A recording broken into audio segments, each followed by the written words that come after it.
What was your upbringing in music? I think I'm just anxious. Like I think they just teenage angst. I think I've been maybe not like probably let down or maybe like hurt maybe a long time in my life, like by a lot of like like we talk about unconditional love, we talk about like people that are supposed to like I think I've kind of been hurt by a lot of like people that are supposed to like love you or like you get real hurt. And I think that sometimes like with music, if I sat down and wrote it for months and months, I think that there's just some like maybe some things in life that like hurt me that I don't really want to feel that kind of hurt again.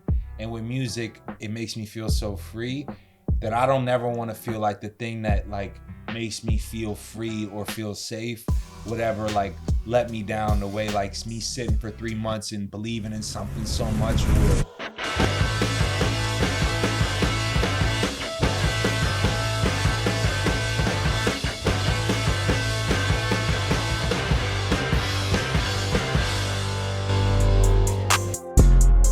Yo, what up?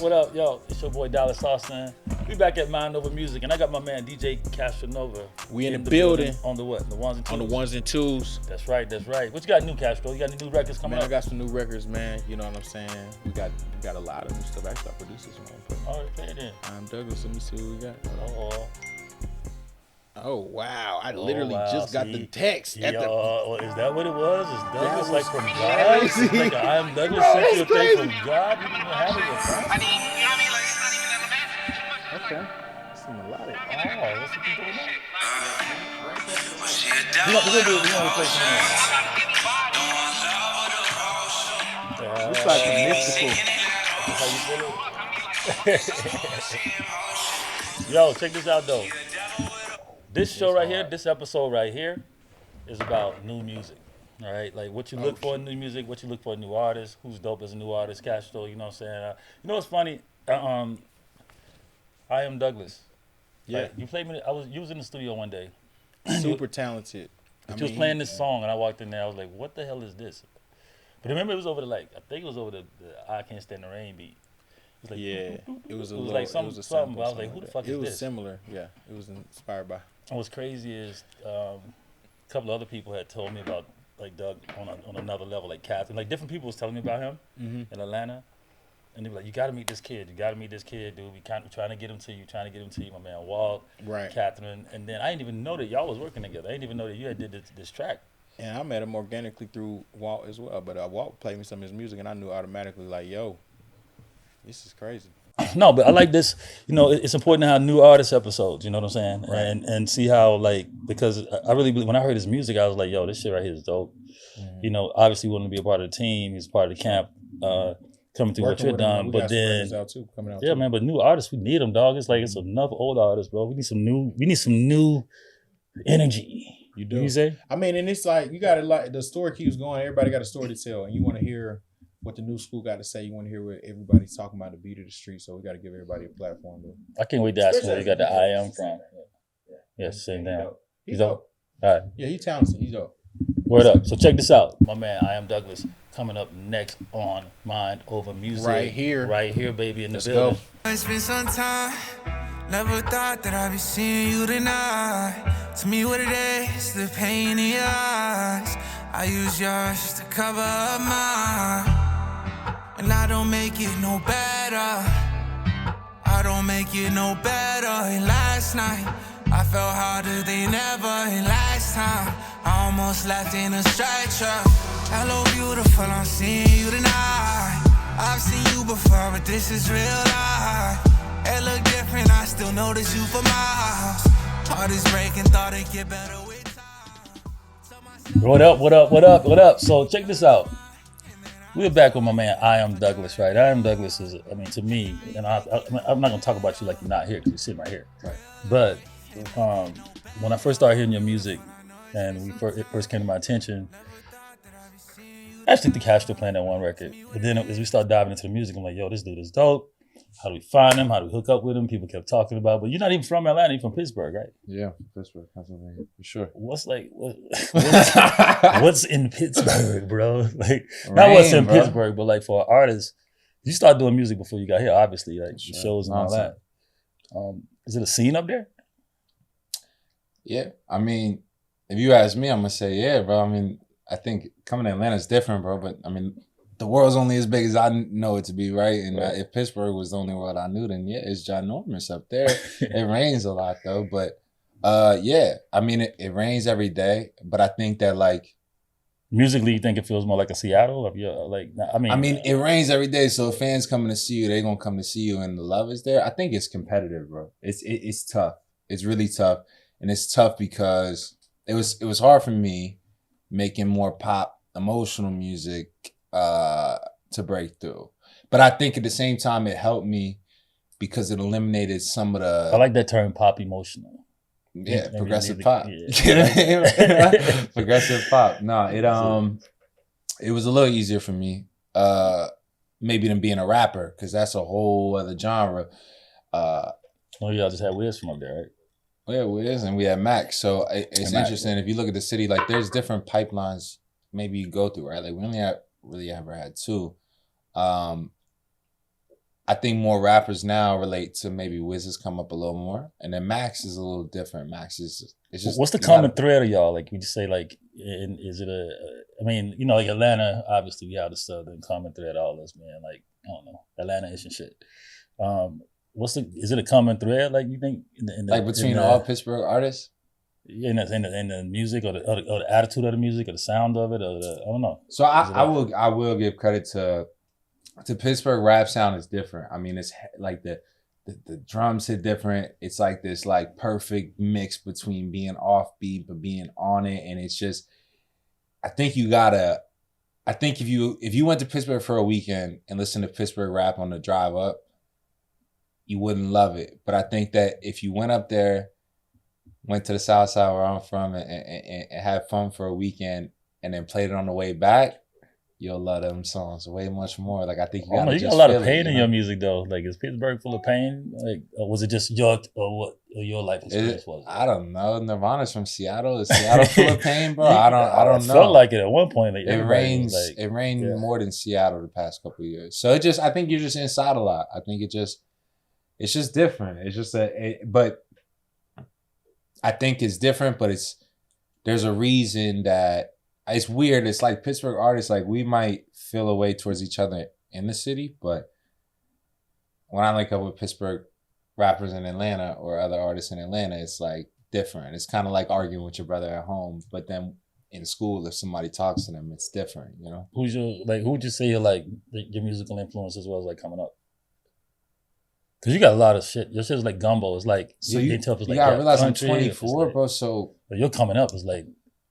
So I think like last year. I think that like I wouldn't be happier like right now being 24 in 2023 is awesome because it's like the perfect like middle ground for a lot of big artists that like are legends, right? Like, you guys are like anybody really I run into nowadays, like they talk about like Hot Boys, Lil Wayne.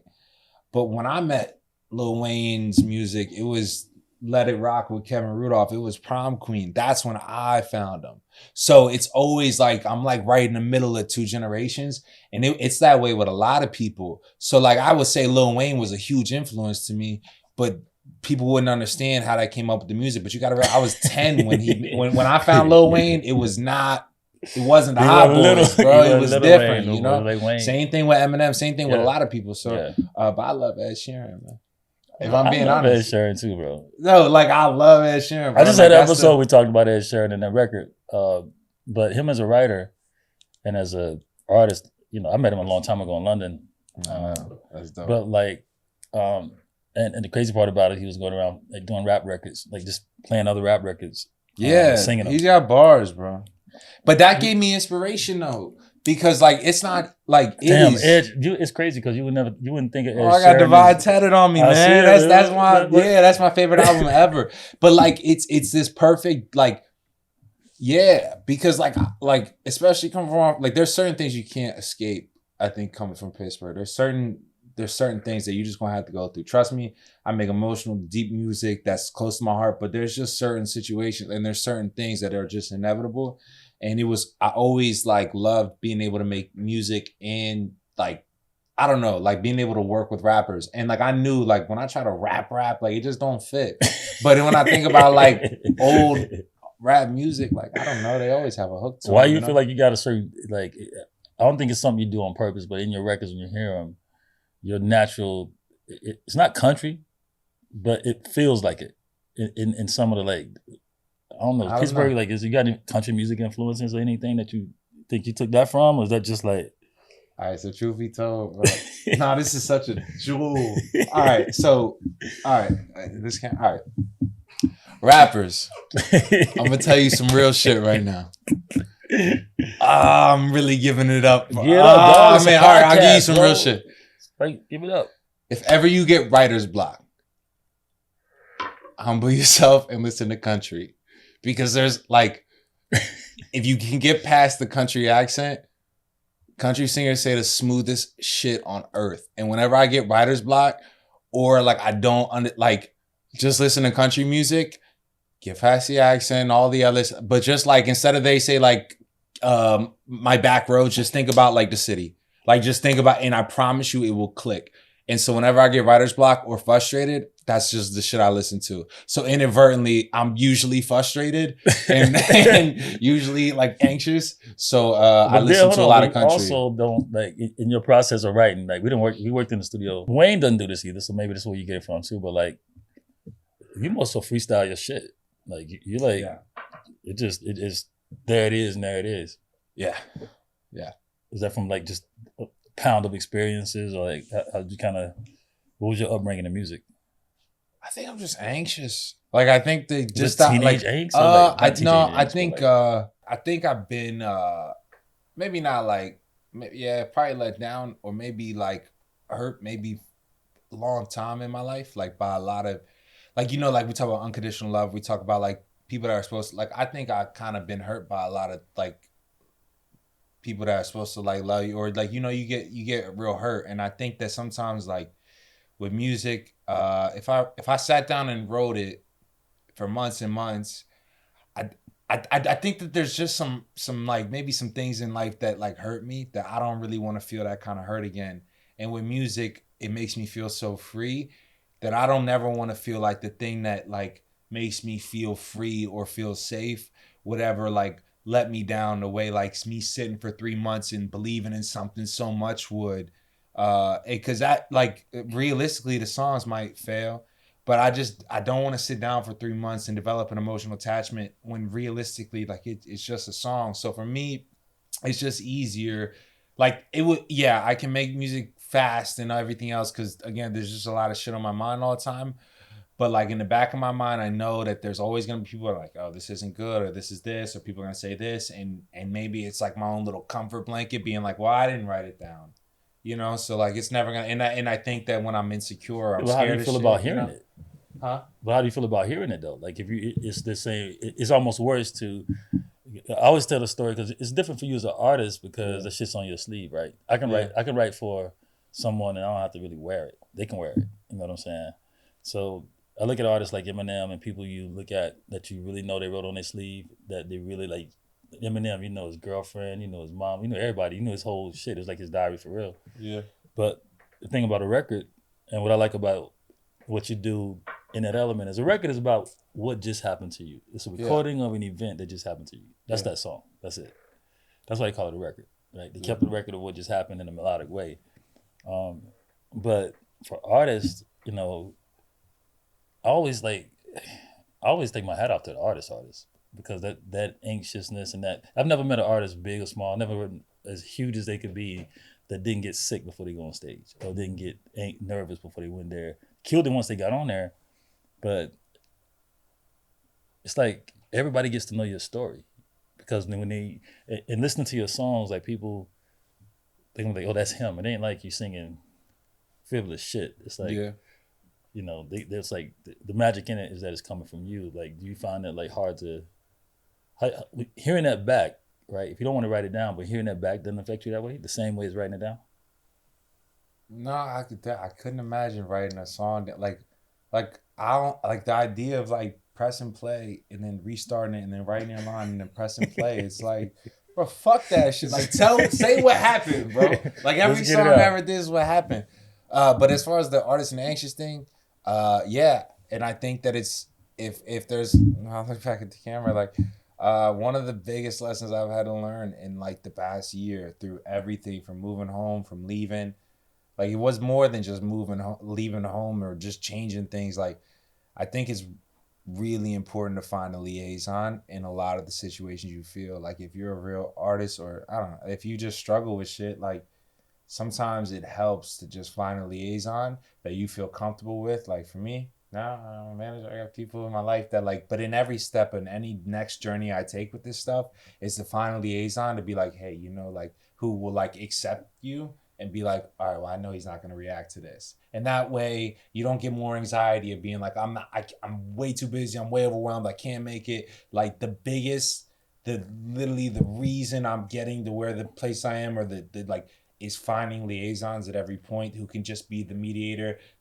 Because I know what I'm trying to say, but I can't say it. And just finding that person, that shit's going to be way more important than, like, the music will figure itself out. But if you could just find that and relax in that moment, it's going to change a lot of stuff, I promise. I feel like it's a lot, you know, one thing I know about artists and music is, you know, you're finding yourself in the environment for a lot of people to say, that's me too. Like, so when they hear your records and they're like, oh shit, I relate. That's just songs. That's what songs do. They gather a bunch of people who feel the same way about something. And then they become fans of yours, or like how would you, it's responsibility. Right. And as a new artist, it's a different responsibility than as a bigger artist. Do you think mentally, when you get to the point of hearing that record everywhere, like in the store, in the stadium, on the radio station, you feel like, how do I say it? Like, does that make you more reclusive? Does that make you more out into it? I guess we're going to have to find out. Because we'll have to see. Yeah, truth is the serum, bro. Like, I commend it because all records are truth. Even think about Shake Your Ass, it's still a true record. But I feel like now a lot of younger artists, because of the social media, I don't know what it is. It's like instantly, you just have a bigger platform than not having one. You know what I'm saying? Because of social media and all that kind of shit, right? So what people think about you, or what people think about the song, what people think about this. And that shit sucks. Like, the craziest thing about being a creative is, like, all of us deal with, like, this anxiety or this depression or this, like, social, like, nervousness. And then we create this art because we're, like, affected by it. And then we create it. And then every time we get recognized for it, it's in a setting that just heightens all of it. And then it's so hard to look at me like, we all missed the point. But see, that was the thing about Seattle. That's why I'm asking kind of the deep kind of questions of Pittsburgh and stuff, because I was a big fan of Seattle and, like, Kurt Cobain and Pearl Jam and Soundgarden, and, like, I was up in the thick of it. I was like, and when I went to Seattle, because I wanted, you know, everything about it, Sub Pop, the record label. And it was this tone that set over everything there, you know, and that tone was now, then I really understood where it was coming from, but it's almost like alternative at that point was about speaking your truth, but not wanting to be big at it, but big at it in a sense. So, like, everything about blowing up, they hate it because of the antithesis of having to hear that shit over and over and over again, the pain over and over and over again, I would think. Yeah, I can see that. And it happens. I mean, when you got a popular record, it might have been pain for you. For me, it's like a release, bro. Like I could never have moments back or some things that hurt me back, or, like, you know, over time, you always gonna look back at situations and they're gonna seem better than what they were. Like, it's like that restaurant you stopped at on your drive back wherever, that over time you're like, man, I gotta get that sandwich again. I gotta get that. And then one day you just stop at it and you're like, you know what? This shit is not as good as I remember. It's the same thing with exes. Like, it's the same shit, right? Like, over time you forget it. But with music, like, I don't know, for me, bro, like, when I'm creating a song, like, I could never, like, especially songs about, like, my exes, I can't have them back. You know what I mean? Like, real, like, if we being real.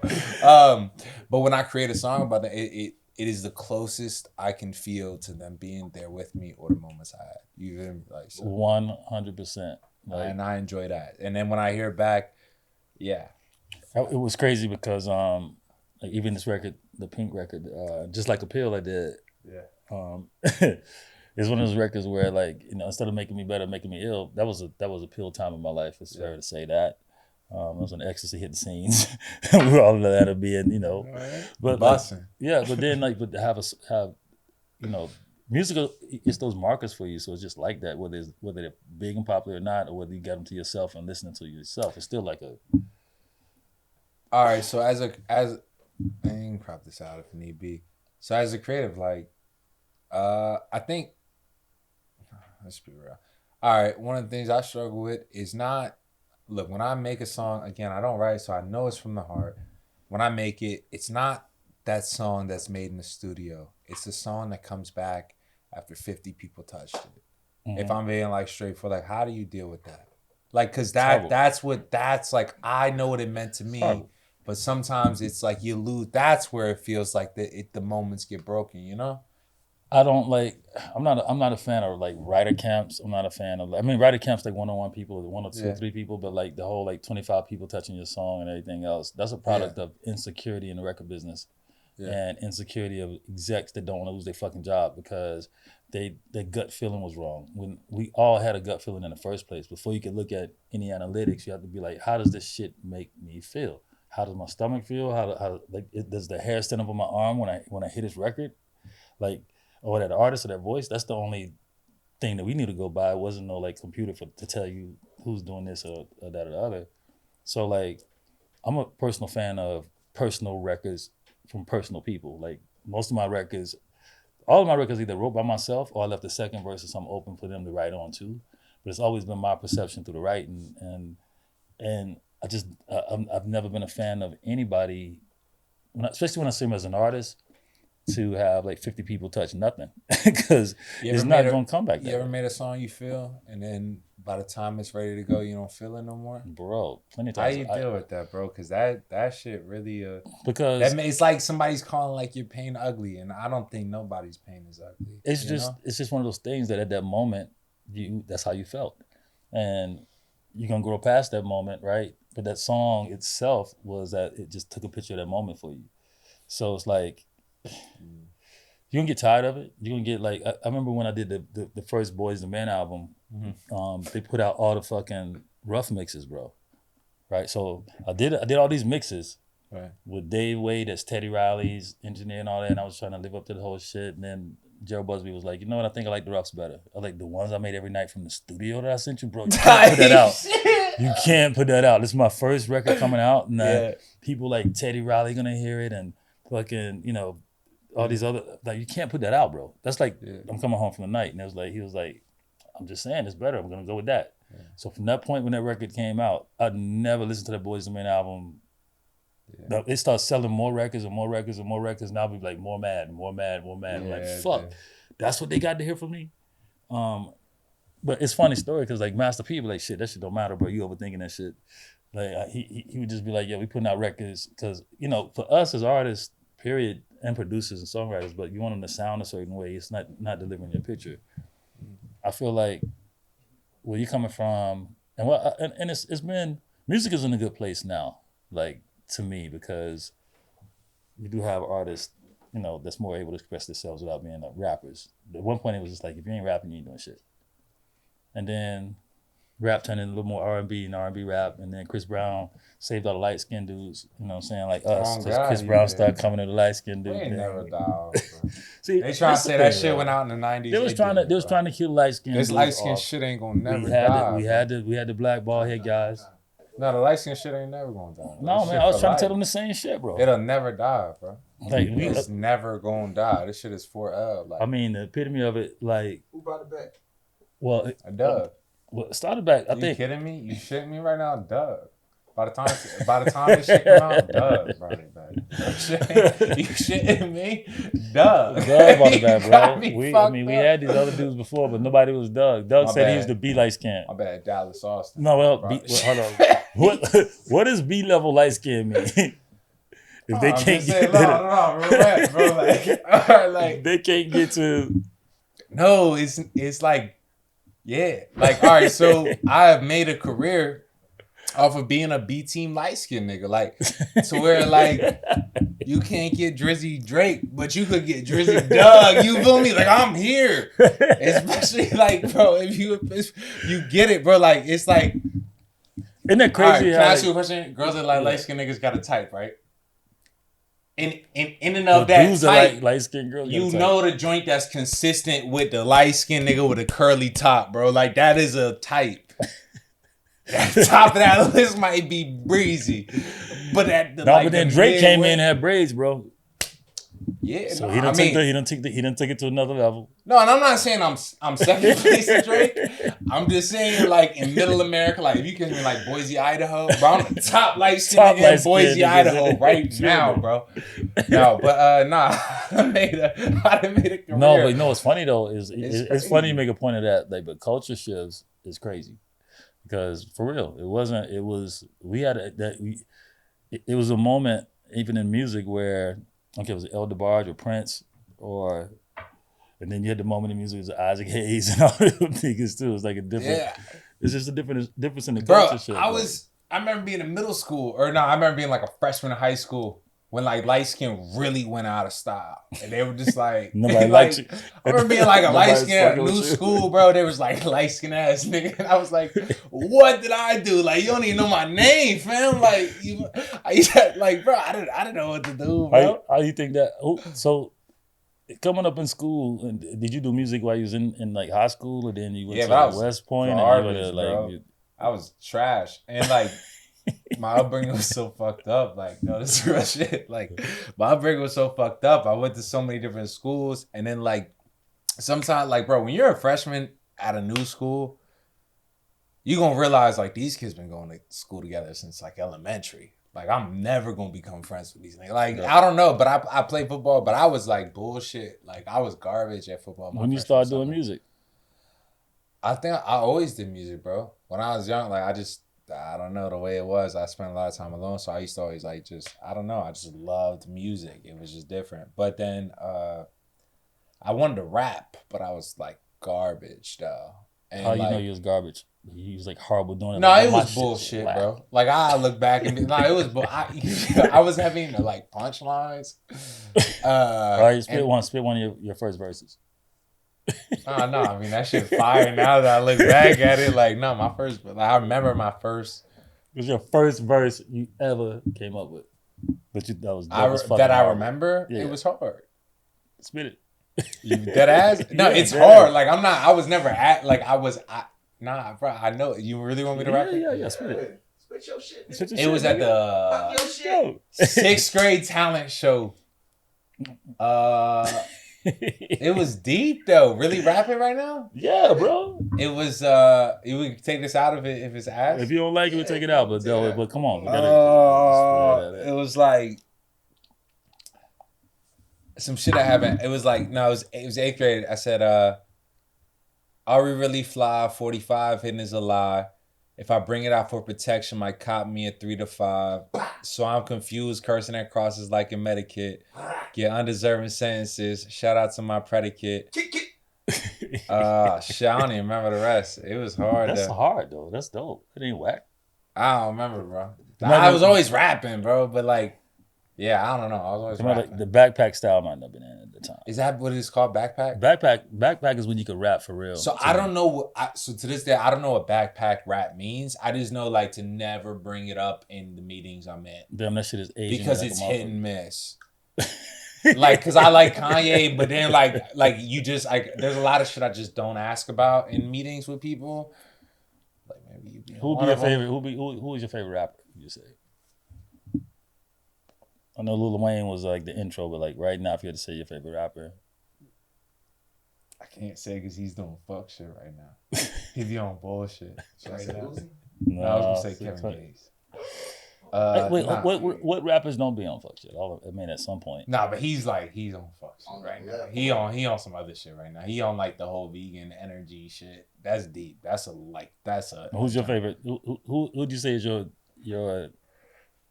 like if you? You gotta be on some top 3 rappers type shit. I'm just saying, like, if you wanted your music to be like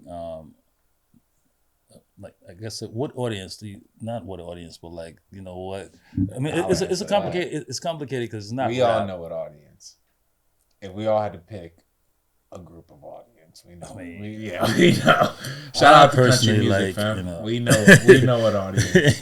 Crop that. Man, that's dope. No. All right, best rapper all time. Like my favorite number one go to rapper all time. Dude, that's like, fuck. You got to give me like, all right, different genre. If I'm sad, who am I listening to? Favorite rapper all time. Fuck, I don't know. Honestly, all right. All right. If we going way back, I like dark shit, bro. I like people who I really feel like felt the pain, bro. Like some people who are just so. Would you say you like a pain artist? I like an artist that's like, and it's fucked up because I want everybody to be better in life. But it like if like I do enjoy songs where I'm like, yo, this person was. I like early Biggie. I think like I really respect when somebody is like. There's a point where you don't have to polish up the fact that you're fucked up, and you can just say like, yo, I'm fucked up. And that point, and then eventually, obviously, shit gets like made for the masses. But there's certain pockets in like early Biggie where you're like, yo, this dude was fucked up, and I feel that shit big time. And like there's also a level of defiance where it's like, I'm gonna say that this is really how I feel. I don't think a lot of things are taboo. You know? What would you want them to take from the project? Like from what if you had. Once everything's completed and you look at your whole project and your record and everything, and then you start to go out and do promotions and do shows and do all this stuff, like what do you want them to take from the project? What do you think they're gonna get from it? I don't know. I just want people to understand I'm nervous too, and like that if ever I meet my downfall with this music shit, more than likely it's gonna be because I can't change the fact that I'm nervous, that I can't change certain things about me. And if I can really relate to people on that, I hope that they know that like that I'm just there with them. Like I don't know, I'm trust me. Like at every step that I'm scared maybe too, or nervous too, maybe, if that makes sense. Yeah. Especially when you listen to the records. The records, you gonna feel it. I hope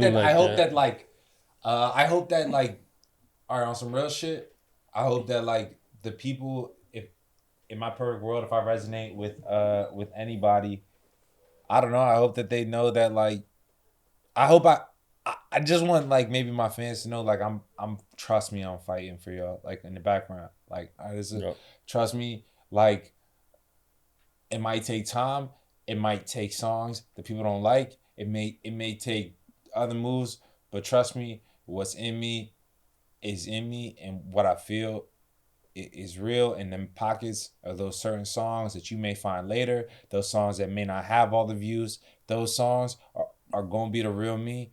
And understand that I may go through different phases, go through different growth, all that stuff, but I will never lose touch of what's in me, because you will always be able to look back and understand like me, you know? Does that make sense? Total sense, man. Shit. For sure. Couldn't have said it better, baby.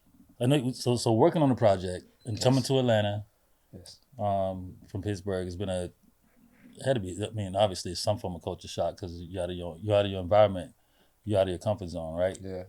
Would you say that's been more productive for you to be out of a comfort zone as a new artist, going up to make it, that's been used to, making records in a certain place with your certain crew and your certain things, and then you come to another environment.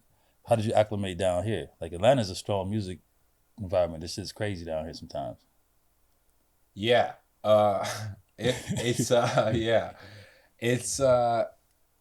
I genuinely, being from Pittsburgh, it took time for me to let go of like, I don't give a fuck kind of situation where I'm like, bro, fuck them. Like, I don't give a fuck. Like, that took time. That's why I said it was important to have a liaison to be like, nah, maybe give a fuck. You know what I'm saying? Like, for shit. It's like, maybe you can't just say fuck that nigga. Like, you chill. Yeah.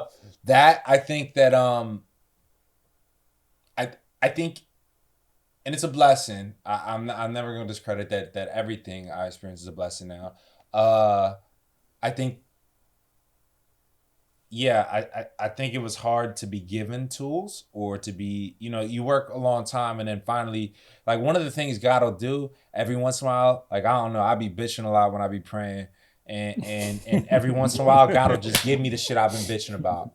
And then I'll be bitching like, God damn, like this shit's fucking me up right now. But I had to change my perspective. But you do. I think if you work, I think in Atlanta, a lot of you get a lot of tools, bro. I never sat with no producer and made no beat. Like I never did, and it took me months and months and months of being like, what the fuck is like fuck this shit, like to finally be like, all right, because sometimes you'll get a lot of tools, but tools don't mean a goddamn thing if you don't know how to use them. So the hardest part about me adjusting has been like, oh no, you here now, bro. Like go into this studio and be here. I'm still insecure, worried, like, cause it was always like 1 hour sessions. I wasn't writing it down. Also, low key, the reason I wasn't, cause I only had $50 and like the hour was the hour, bro. And I was like, no, sit with this person for 4 hours. I'm so fucked up in my mind. I'm like, bro, what do you mean? He ain't did shit but made the beat, bro. I gotta, how much, like, so that was the hardest adjustment, bro. But I think it's understanding tools, bro. Like you might get a lot of tools and a lot, like we call opportunities tools. We call a lot of this shit tools, bro. But if you don't know how to use a tool, it doesn't mean a fucking thing. Yep. And it took me like the first fucking 8 months being in Atlanta, like 4 months in, I realized like shit wasn't changing. And I tried to fight it and be like, well, I know that there's an artist out there that's just going in on it. And then there isn't. And then you realize like, okay, this is part of music. And then you get frustrated and you're like, fuck, like I know that there's a song where somebody just walked in on a YouTube beat and there's not. And so you're like, fuck, all right, like I gotta start learning how to use tools. And I felt like a fucking infant starting to sit back and like starting to learn music because I never watched it be made. And I was like, all right, I got a lot to learn. And then you go through that period where you're like, all right, now I gotta learn this shit. And then then you're dealing with the fear of like, all right, I know I got to learn and be vigilant, but I also got to be protective. And then you start letting yourself go, but you're learning. And it's like, all right, you know what? Like maybe it's time to learn a little bit of an instrument. Maybe it's time to just give some of these ideas a shot because maybe this is like real, you know? I mean, it is. It's like 2 or 3 people or collaborations is one thing. 50 is another story, right? Yeah. But like, I feel like one thing that's cool about collaborations is you get, collaborations are dope as fuck because you already hold your own ground and then you get a whole nother perception from somebody else that's dope in their own right. So I like that part about it. I don't like when you start adding 5, 10 people to that equation, that becomes like a gangbang or some shit to me. I don't know. I don't get down with that. If it takes 30 fucking people to make one, fuck that, bro. 30 people to make one song, fuck that. I'm not a fan of that. Never been a fan of it. I hate doing it. Not interested. But I feel like, that's why I like intimate, personal, even if you got a couple of people working with you, you can still hear that artist cut through. You know what I'm saying? You can't stop the art. You can't stop that artist's perception. If the artist has a perception of their music and their stuff, then you can't stop that. You can assist it and you can help it. You know what I'm saying? But true artistry, you can't stop that train. And that's going to be nervousness, anxiousness, and all that. That's dope. You're on your way to do some crazy shit. Yeah. All right. As long as we film. Damn, I didn't. Yeah, take a double shot for this question. Mm-mm. What? You tell me who's on that damn Spotify. What you talking about? You know what I'm talking about. I'm just really big on like just like kind of like, I just think it's like super important to keep like private things, right? No, yeah, that's a different story. Jane, like what was? Damn, that shit sound kind of nice. All right, like, do you think I push like boundaries? Like, I don't know if this makes it or not, but I do want to ask, like, for like maybe in 20 years when I'm like, damn, I fucked that shit up. Like, all right, like maybe. All right, my first question would be. All right, I'll just ask. All right, like what? Like, I don't really make pop music. It's not a genre really to it. Beyond damaged. You feel me? A little bit off it. Like what? Why? Like if my music is so like different, I don't know. Like what? And I really mean this genuinely. Why did you gravitate interest? Because I know that like and it's wild. Before I met you, everybody was like, he's just got to meet Dallas. And then, like, you know, I ain't gonna lie, niggas called you a few times. You were busy. but real shit, everybody's like, Catherine, everybody, they were like, he's got to meet Dallas. And then I came here, and part of maybe from being where I'm from is like, I'm never that close to being like, I don't know, I'm already nervous. Like, it's gonna be what it's gonna be. And then my creative process was different than what you're used to. We talked about that. Yeah. Everything was different. I told you I didn't love drums as much. I told you how I feel about pop, and when I told my mom what I said about pop, like about that, she's like, "What do you like?" But why the interest in because my music? The thing about difference is you need difference. It's not about it being different or not. It's about the truth. All right, and when you hear the truth in somebody, it's like it's the same way when you see an athlete or somebody else and they don't know better yet. You like, that athlete is dope as fuck, and only the person knows that is that coach or that person who's had enough experience to see that athlete is that dope, or to see that person is that dope in what they do. It takes, you know, and that's why the people like the Catherines and other people, they kept saying Dallas is because I got a good way of figuring it out. I figure out the difference, and I make the difference translatable to everybody else. So if there's anything, I started over my career like so many times because I didn't have the same sound, I didn't have the same shit. Or if I presented this song that didn't sound like that song, then I was starting from scratch again until that record hit. So when I was trying to convince them to I'm doing this pop rock, like, yeah, right. I don't want to stay in the R&B box, yeah, right. I don't want to stay in the hip hop box, yeah, right. I don't want to stay in it. So when I start checking off all those boxes, I think my generation, I was one of the first ones to check off all those boxes and be like, this can all be done by someone, you know, that's the difference. It just needs to be translated a certain way, you know, like, even Teen Spirit, if you listen to Nirvana, or if you listen to Snoop Dogg's first album, or Marilyn Manson's first record, they're still arranged like pop records. They're all different. They're all speaking the truths. They're all speaking these edgy, crazy ass truth.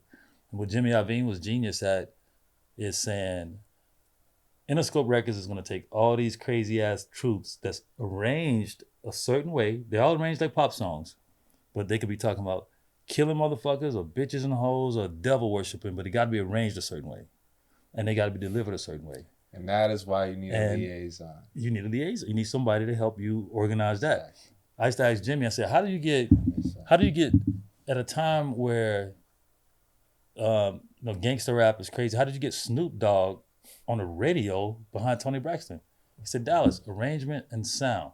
Whatever he's saying is what he's saying. Whatever he is what he is. That's the truth. The truth will always be the ultimate sell and truth, because people are so scared of that that's what makes a person a star, is to be able to speak your truth. And that's what I was asking you about when we started out. It's on your sleeve. You don't recognize that yourself, because now you will when you show up in the stadium is going, shh, you're like, oh shit. But, you know, what drew me to that is I recognize that in an artist, that's what a real artist is. It's like an undying, it's not about being perfect. It's not that they ain't gonna be drinking. It ain't gonna be like a problem, or they ain't gonna be like this and that. Yeah, fuck that. They're artists. That's what they're gonna be. But one thing they don't veer away from, I don't care if it was fucking James Brown or George Strait or anybody else that's been in this business, Kurt Cobain, is like, that truth is what the artists fell for. And they were like fans of that truth. And it's like, that's me too. That's how I feel. You're a basket case? I'm a fucking basket case too. I'm glad you told me that I can exist somewhere. Thank God that I found this group of basket case that I can fucking hang out with, and you know, so that was alternative music. And you'll say it's not pop, but what it's turned into pop is just the structure of it. You know, the pop structure would never change. I need to know that the hook is coming in here, the verse is coming in there, and once you get me led into that story, that you only got me 2 minutes to tell that shit at this point, I need to know that what I think is going there, and I'm fulfilled with that story. So you do have those all day long, because you're coming out, and and even in your writing process, like when I write from scratch, yo, bro, you gotta bring this back in. Bro, you gotta bring it back in again, bro. That's where a producer comes in and show you gotta edit this right so that everybody gets your point. Yeah. Because people that's listening can't make the music, right? They can only, it's like mannequins, right? When you walk into a store, why are there mannequins? Because most motherfuckers don't know what to wear. So this is what you're gonna look good in, this jacket and this pair of pants. So that's why the mannequins are there for. Other than that, you would need them, right? So everybody, no matter how great the basketball player is, the coach is coaching the team.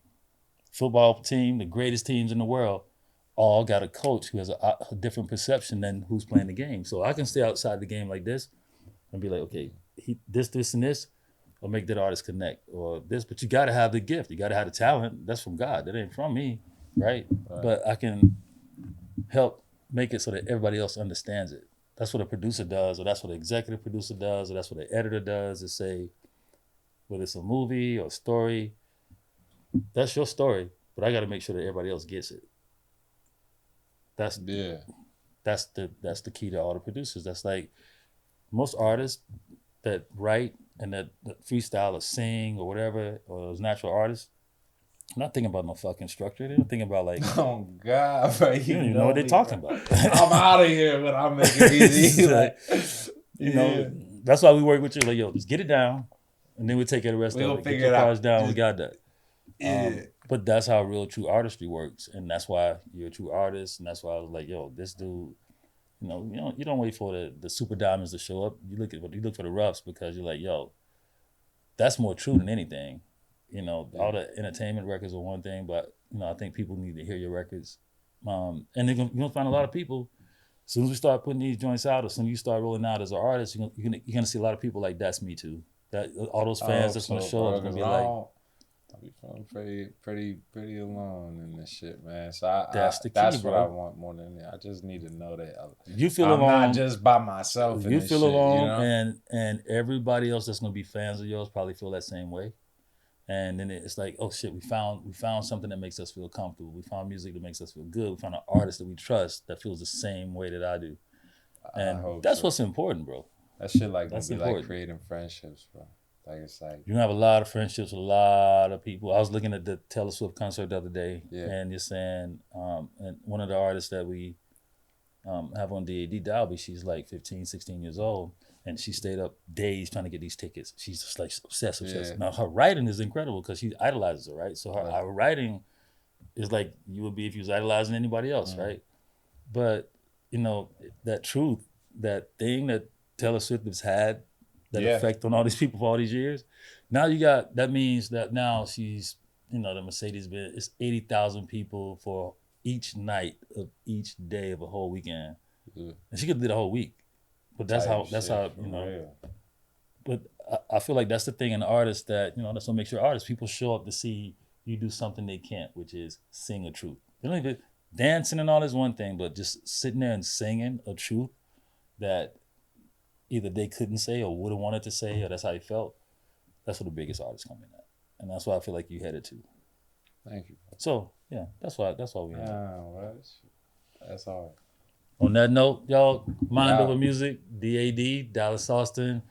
We like having this podcast so we can have an outlet for people. Got into it right there. That we could have a real, just a real conversation about things, man. That's the real deal.